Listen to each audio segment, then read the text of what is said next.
Today I'm going to be showing you how to replace an air filter. After this video, you would know how to replace an air filter. Now, in most cars, it will be very different of where that's placed and what it will look like. Check your owner's manual if you want to know where to find it. Also, when you go find out what type of air filter you need, so after you take it out, you're going to have to look for some numbers in a letter. That's your model number, and you'll take it to Repco or Supercheap Auto. And that will give you the right air filter. In my car, that's the air filter.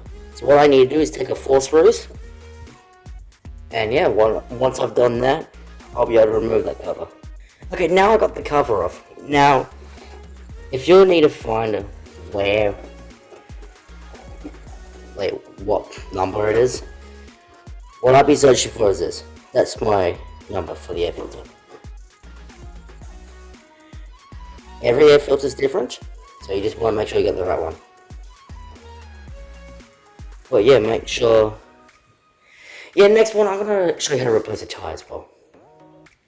But unfortunately, I don't have the right tools for that, so I'm gonna go to the shop tomorrow and get the right tools, as well as get a new air filter. So let's just say, you chuck out the old one. Let's just say this one's the new one. Obviously, it wouldn't be this dirty. So make sure, what you want to make sure is this area is clean. Looks alright. Alright, once you know it's clean,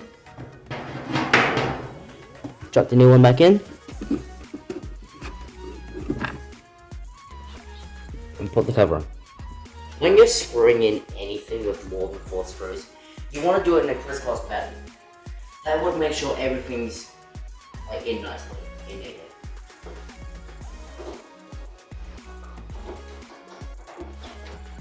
The other reason why you do this is to make sure everything's tightened up evenly, just to prevent any possible leaks.